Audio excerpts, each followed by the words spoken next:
What's good, y'all? And welcome to my review for the first episode of Season 3 of Tokyo Ghoul! Tokyo Ghoul.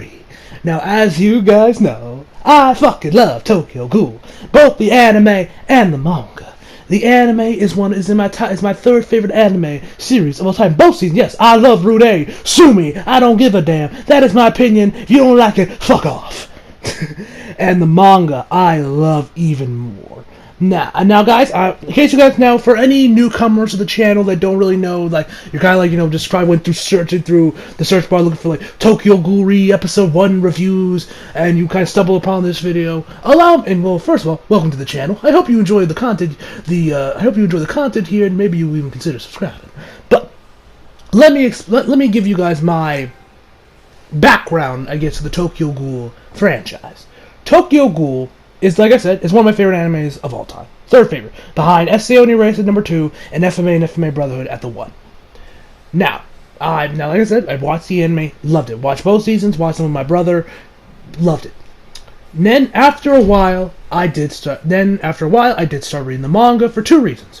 One, of course, all the manga readers say in the end that the manga is far superior and the anime is complete shit, and also that the manga does deviate a lot from the anime in Season 2, as well as really just adding support to the series. Because for me, when it comes to anime, if there's an anime series that I fucking love, I usually will go back and buy the manga volumes for it.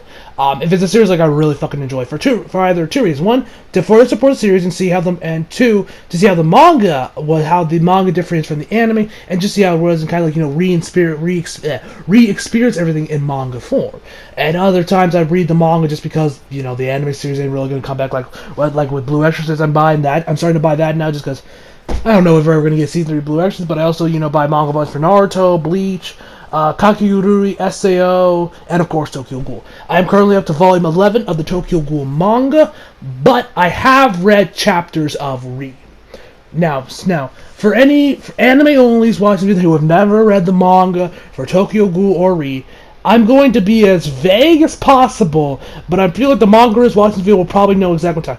The first manga chapter I did read for Re was chapter, I want to say it was 135. Now, for any manga readers or people that are kind of in the know of the Tokyo Ghoul community, know exactly what that chapter was. For you guys that don't, let's just say, it's when my boy Kaneki got some well-deserved happiness. And man, was that a glorious chapter. I read some chapters after that. I kind of stopped when Kaneki unlocked a new Kakuja, because that's when I knew shit's about to go down in this year. So I was like, I'll wait till the anime to get to this part, because this was I think Season 3 was already confirmed at this point. Well, there was rumors certainly that it would be coming back soon.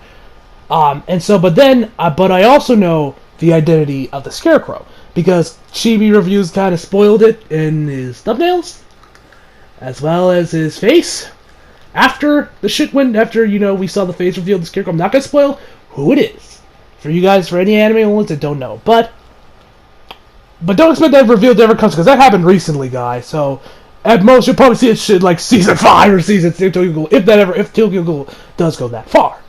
But whenever we get that part, I can tell anime owners will probably love that part, just, for who it is, and from what I've heard of what the Scarecrow does in the manga series. But yeah, so that's kind of like where I ended Re. I don't read chapters anymore. I don't really read because, like I said, I don't want to spoil myself. Plus, I don't read because I'm like Re is around the tail end of it, so I don't know the context. So, half these characters I don't even know who they are. I almost just read for the okay, screw it, I'll tell you right now, the token shit.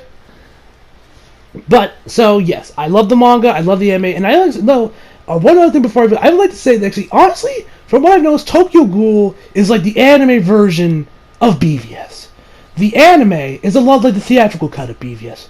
A lot of people loved it, a lot of people hated it. Some people thought it was okay. But the manga version is like the ultimate cut of BVS, where everyone unanimously agrees it is far superior. So, I'm going to say this once, I'm only going to say this once, I'm not going to, shit on your opinion if you don't do it. If you are an anime only, I do highly recommend you do read the manga. For of course, because I'm not going to say the anime shit in the manga source, because like I said, I love the anime. But the manga is really fucking good. And the changes that happen, especially when, the second half of the manga, when, Rude went its own direction and the manga went its own separate direction, trust me, you're going to love it. And I know, now stick with it. Stick with it until volume 6, because that's really what the change. Because I know when I was reading the manga, I was kind of disappointed at points. When I was reading up the volume 2, I was like, I mean, people say this is far superior, but it's not really. It's kind of like, I loved it just as much as the anime. I'm like, doesn't really change. But then when I got to volume 7, it was greatness. So if you are an anime only, and you have not read the manga of Tokyo Ghoul, I do highly recommend you give it at least a try. Stick with it until volume 7, and then you can do what you please. With all that being said, let's talk about the episode. Which actually, guys, one more thing before I begin. In case you're wondering, I did watch this episode dubbed, and that's how I'm going to be watching the rest of the series dubbed until Funimation starts doing same-day simultaneous, which I was actually surprised when I saw that. Because when I saw it, I was like, oh shit, they're same-day simultaneous? Like, I don't remember, they never advertised this. They were talking about, Hiroaka was getting the same-day simultaneous, but they never said anything about Tokyo Ghoul Re.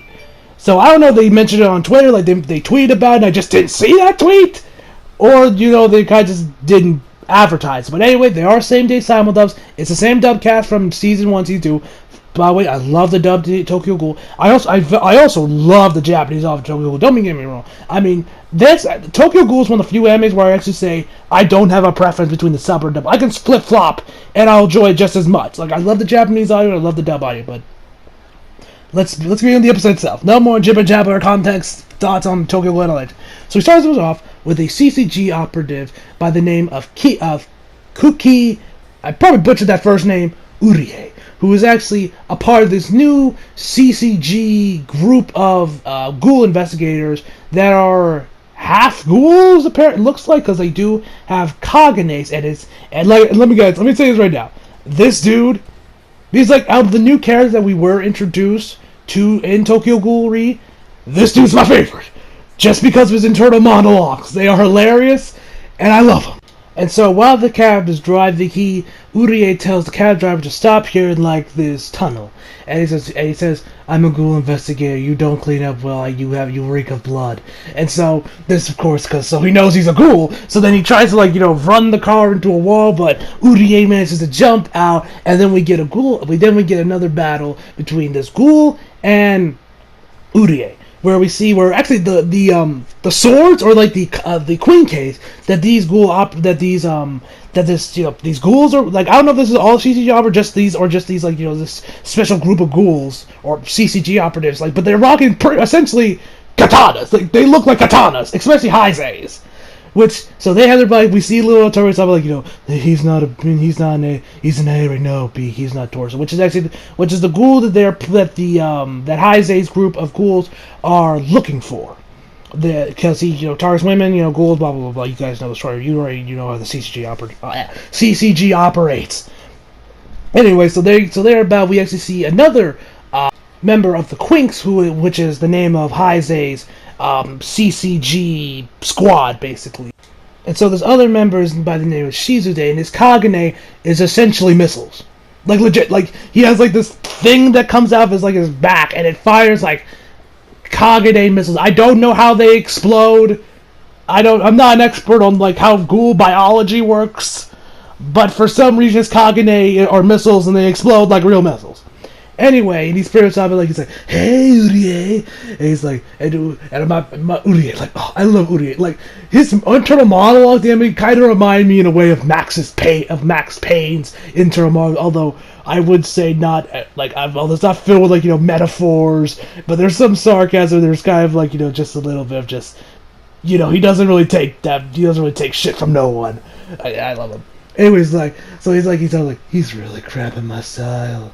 And so, they start arguing about, you were just following me, you didn't really have that much important, you were really computer, nah man, I was contributing, I'm the one that saved your ass. And so, we see the ghoul that, Shizude actually fired at, did not die from the attack. He kind of, tries to sneak his way to killing, Urie. Fires his Kagane right directly at him, but then while they're arguing, then our boy Heise Satsuki. And by the way, guys, sometimes, by the way, I'm gonna say this right now. Sometimes I may refer to Heise as Kaneki. Other times you might see him refer to him as Heise. I might flip flop because reasons. I might just flip flop. But whenever there's a scene where it's directly between Heise and Kaneki, I'm gonna refer to Heise as Heise and Kaneki as Kaneki. But you might see me throughout the later episode reviews. I might refer to Heise as Kaneki. So just throwing that out there right now. Anyway, so Kaneki, See, I'm doing it right now. Heise comes in, slices his Kagane in half, and then pretty much like, never lower your guard. Always be vigilant. Or as Ra's al Ghul said, always mind your surroundings. And then the OP plays, which, let me talk about the OP real quick. The OP for this anime is great. It's like the OP for Rude has grown on me a little bit when I was rewatching the series on Toonami. But I definitely say it's the least. This OP is right up there with Unravel. Is it better than Unravel? I feel like I'd have to listen to it more, see more episodes, and then I'll go from there whether or not it's better than Unravel. But Unravel was really fucking good. I'm glad. That's one thing I can definitely say we can probably all agree on is much better than Rude, is that the OP is far superior. And so, after that battle occurs, we go into a meeting room with Heise, Akira, and some other guys where the CCG pretty much saying, like, the Quink bunch you're working with, like, they ain't showing those results. I mean, come on, they're eating the budget. Why'd you even let that Ghoul, that taxi driver, go? Why would you? He's like, but sir, which actually, which I was actually nice because the beginning I thought, Kaneki's in his voice, where I was gonna use his his Rude A voice, when Kaneki has the white hair and he's all dark, depressed, and edgy. I thought but he uses his season 1 voice, but when Kaneki shows up, white hair Kaneki uses his season 2 voice, which I love his voice. It's Kaneki. Anyway, so he's talking like, but sir, and he's like, don't tell me you actually feel sorry for them. Like, well, yeah, I mean, it is Kaneki. After all, I mean, he is part Ghoul. Anyway, so they have their little meeting. Akira then actually hits them in the stomach, telling them, like, don't ever show emotion to the ghouls ever again, otherwise you will get another good midsection kick from yours truly. And she's like, duly noted. Then we see these 2 ghouls dressed in cloaks, and one of them is actually Nisha, because I recognize his English voice. And he says, tell him, who Torso is? He's pretty much, so I guess Nishio is doing his own investigating on Torso. Torso. For what reasons, I don't know. Maybe we'll probably find out later on in the series why, Nishio is getting involved in this stuff. So then we get back to Shizune and Urie, where they're pretty much, Shizune is like, hey man, why are you such a jerk? You don't want to piss off, Haz, man. He gave out the orders, like, I have no plans of going further under Sasuke for very long. I'm working towards a promotion. Sorry, I had to do that. It wasn't, GB did that one of his reactions in the chapter. I was just like, promotion. Anyway, and they're pretty much, and then they start kind of have like argue. It's like, he's like, I'm working and I'm gonna work towards a promotion, get to third, I think it was like third squad, third class, or whatever it was. And Shizue is just like, what's third class? He's like, nothing to concern yourself with second class or whatever it was. And he's like, hey, you got no right to boss me around. Urie has another internal monologue where it's like, I am your superior. I have every right to boss you around. Then they're like, you want to settle it right here, where they're about to have their fight. But then we see this girl that takes a photo of them, and they're kind of like, hey, what's up? I'm the token law of this year because she's 24, but she looks like she's 12. I didn't know. Oh boy, Ishida was into that kind of stuff. Because I don't remember there being any real law. Okay, there was Hinami, but she was a little girl. But this is just whatever. Anyway, but there's one thing I definitely got to admit with this episode, guys. There were rumors going around that the first episode was going to have 6 chapters in the manga, which I think that's like all the setup to lead into Heise is Kaneki. Which I cannot confirm or deny that's true, but I can definitely say that's probably true, because if there's one thing I gotta admit with this, it was really fast paced. Like, I can definitely say that, Studio Period was definitely kind of like, speeding through this stuff. Then we get introduced to another member of the Quinks, this time Musuki, which she's actually rocking an eye patch on her left eye, I believe, which is actually kind of fun, because you guys know Kaneki always rocked an eye patch because, he wanted to hide his ghoul eye, which that's probably where ghoul eye is, so that was a nice little thing. And when she's she's visiting the doctor, the CCG, for a checkup, she gets injected with some blood. Now this is one thing I can definitely admit, that's probably like my really only flaw I have with this episode, was they still don't explain how exactly Kaganes work and RC cells. Which, for any anime only watching the video, you're probably wondering, like, what the fuck are RC cells? For what I remember of RC cells, because it's been a while since I've read the manga, RC cells are essentially these cells that are within ghouls, but I believe they're in everyone. But they It's actually how Cognates work. The more RC cells you have, that's actually how Ghoul's powers work. Like, through these RC cells. They're the reason they can heal quickly, and they're the reason their Cognates function. That's how their Cognates work. It's through how many RC cells they have. That's how they can, like, summon them and use them as weapons. And she's like, and she said, like, hey, and I can't help it, the side blood from me, which I wouldn't be surprised if that blood is filled with RC cells. Because she said, but maybe it wouldn't, maybe it could just be human blood, just to, suppress their hunger for human flesh. Because as you guys know, ghouls need human flesh to survive. So maybe these blood samples or blood whatever there are, these shots that the doctor's giving them are to suppress their hunger, although I don't think they are, because she said that only her and Urie are the only guys that show up for their weekly checkups. Anyway, so I don't know if those are actually filled with RC cells, human flesh to suppress their hunger, or whatever it is. Maybe they just took a blood sample from her. But she said that she still can't summon her Kagane. Now, for us manga readers, or at least people that have read the manga, we know the reason she probably can't do this is because she's probably low on RC cells. Probably because she doesn't eat that much human flesh, or probably any at all. But the anime onlys, because later on the episode, they kind of like where she's trying to summon her Kagane, it looks kind of stupid if you don't know the concepts of how RC cells work. Which we'll talk about that part later, but that was definitely something I definitely noticed was, really the lack of mention of RC cells, which I'm actually kind of surprised that they're still not explaining how RC cells. I'm surprised they didn't even explain it in the first two scenes, because imagine if Toei or Para didn't never explain how chakra worked in Naruto or Ki worked in Dragon Ball. It's weird how they never explain how RC cells work, because it's really noticeable now in season 3 with on them not explaining what RC cells work, because it can be very confusing for anime only, but us manga readers kind of know the concept. It doesn't confuse us as well. It doesn't confuse us at all because we know the context of how RC cells work. So then we get to Uri and Shizue. They meet the photographer they just met. Her name is Chie. She's 24 years old. She takes photos, sells them, and sells the information she gathers. So he asks him. He asks him how much she knows on torso, and she says, I know some, but it ain't free. And he's like, okay, what's your price? And she says, 1 million or a personal item from Heisei Sasaki. So then they kind of have like a debate whether or not they should just, pay up or just get the personal item from Heisei. They end up getting the personal item from Heisei, and they actually talks about how, if you want to earn money quickly, you got to promote quickly. So after that, we get back to Mutsuki and Heisei. They're chilling. Heisei made some food. She loves the food. And then we get Urie and Shizue come into play. So I'm guessing all these guys live in the same house. And then we get the one part of the episode which I can kind of agree what Chibi says sometimes, because Chibi reviews, for you guys that don't know, is an anime YouTuber. He's a big fan of Tokyo Ghoul, loves the manga, does weekly chapter weekly chapter reacts to the chapters, but he doesn't like the anime because it does not follow the manga. And probably some other reasons why he doesn't like it, but that's the main thing he says about the anime. He says it doesn't follow the manga, that's why it sucks.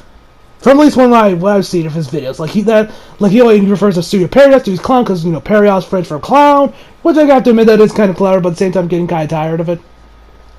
Anyway, he said Studio Perios, Studio Clown only turned a seinen series into a shonen series, which I'm like, not really. I mean, this isn't really stuff you would see in shonen anime.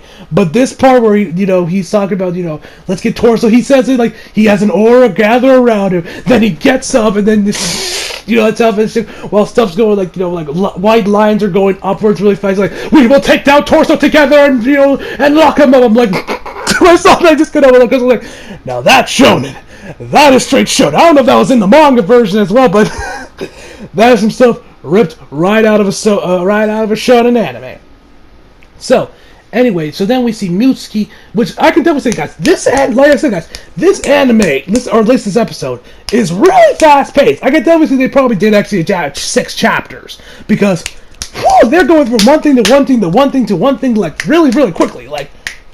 It's really fast. So then we see Mutsuki and Heisei. They go to the prison, the prison for ghouls, I forget exactly what it's called, and visit the priest, which you guys may remember is actually who looked over Kotaro Amon when he was a child. And he asked, hey, what do you know of the torso? He kind of asked him, what does he know, to help him out in their investigation to find torso. He says, he knows, he's been all over the place. He knows what he likes, And, kind of scares the living shit out of, Mutsuki, you look delicious. If I could get my hands on you. So they take their leave, and then we see a woman go in the car, which I believe it's actually Hinami. But I don't know if it's actually Hinami because her voice sounds different than it did in the anime. I don't know if they've recast Hinami in the anime, or the voice actress for Hinami ended up just using a different voice for her older self.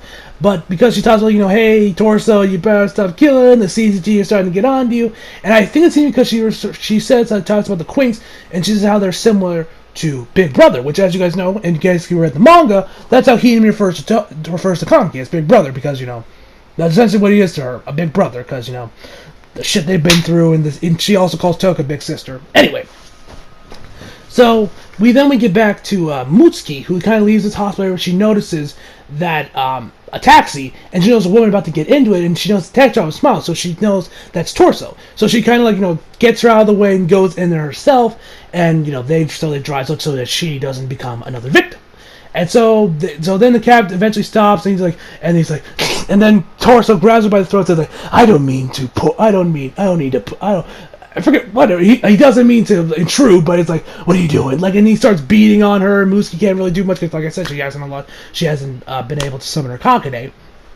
Anyway, so, and then the other CCG obviously alerts on their phone, saying hey, Mutsuki has made contact with Torso. So they run as fast as they can to get to her and help her out against Torso. So everyone gets in there. We have a big fight scene.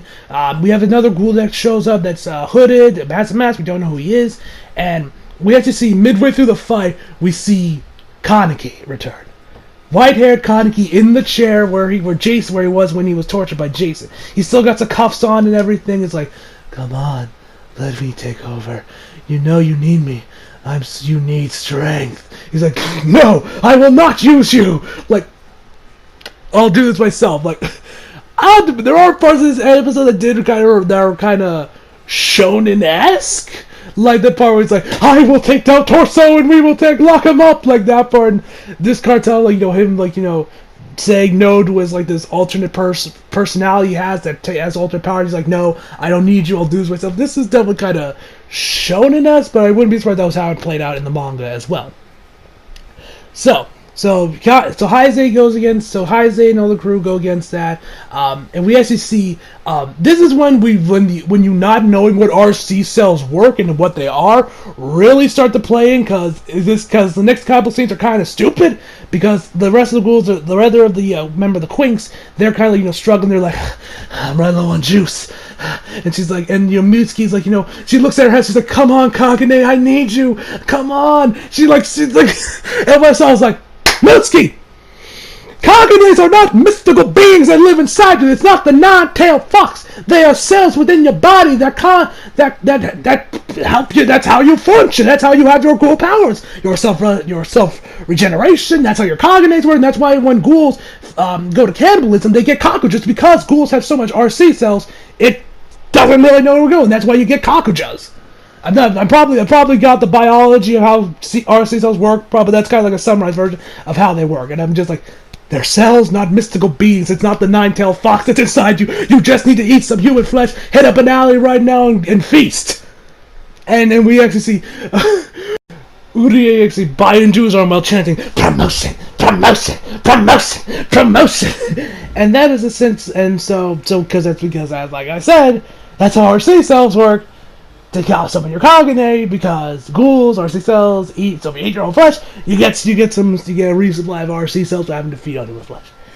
Anyway, that's pretty much essentially where the episode ends, with our boy Heisei summoning his Kagane. And actually ends with Kaneki I should say Heisei, if we want to get technicals, personalities, actually crack his knuckles just like Kaneki did, or I should say white-haired Kaneki. And that's where the episode ends. The ED itself, pretty good, but I would probably say that's the weakest of the EDs. Rude is my favorite. That ED was great. Season 1's ED was fucking phenomenal. This ED is also really good, but I think I prefer those two a little bit more. So overall, This was definitely a damn good first episode. I'm glad, like I said, guys, I'm happy to see Tokyo Ghoul back in anime form. I've been really wanting to see the anime return, like you said, like in some of my earlier videos back, I was always like, when I wore my cherry t-shirt, I was always like, yo, Studio Pair, where the fuck's my season 3 of Tokyo Ghoul? Now that I have it, I'm hype. I'm glad to see. I know manga is probably gonna hate this season, being like, oh, it didn't do this, it didn't do that. Toka's hair is purple, it should be like baby blue. Oh, I see no hair glass, and now fucking this is the worst anime since school days. Poking a Pika there. I'm like, whatever. I mean, I do love the manga, I do love Tokyo Ghoul, but I do want to see some of the symbolism in Tokyo Ghoul do make an appearance in Read. Don't get me wrong, I'm not saying I wanted to, say, fuck you to the manga. I do want to follow manga, and I do want to use some of that symbolism, and definitely use the same elements, because apparently, because from what I've heard on the comments on Twitter, people that say they see that judging for the OP, it looks like it's going to go to, some arc, and Peril's going to turn to, March comes in like a lion, which I'm guessing means it's going to be very emotional in that arc, till we get that point in the arc. So yeah, I'm looking forward to seeing what else we have to go. We don't know if there's going to be 12 episodes, 24. I'm hoping for 24 just because, more episodes. It gives Studio Pair a lot more time to, just not rush through everything. They can just let it flow and just see how it goes. Not having to rush to it. And also, it means more Tokyo Ghoul for me without having to wait for another season. Apologies for the length of the video, guys. I know this video is pretty long, but I had Tokyo Ghoul, so I had a lot to say. So overall, my final verdict for this week's episode is a 9 out of 10.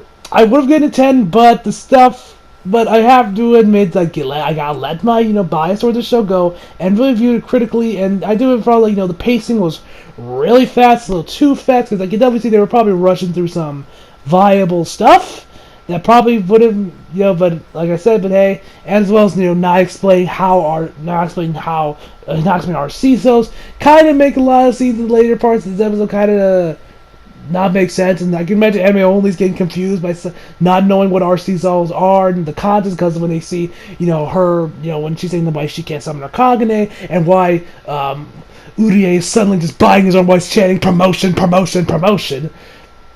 But if you know how RC it makes a lot more sense. So yeah, besides that, that was really my only fault with the pacing, not explaining what RC cells work. So hopefully maybe next week we might get to see them slow everything down, because they got all the setup done. I think now they'll probably just let it slow down and just adapt the manga, probably with 2 chapters per episode, and that's what I hope to see. And so that it probably so that the manga readers can finally shut up and say, they can stop nitpicking for one thing and just say, you know what, that was a good episode. Not having like, no, it didn't have this, it didn't have like, which I'm tired to see. I know I'm repeating myself, but hey. So yeah. That's all I got to say, guys. And also, in case you're wondering what my thoughts are on apparent rumors that the first episode of Season 3 of Hero is going to be a beach episode, I'm intrigued. I'm curious how that's going to work.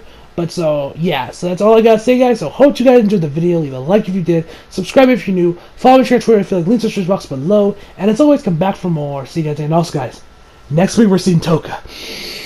Oh, I cannot wait to see Best Girl Toka again. I know her hair is purple, not blue, but I don't care. See you guys next time.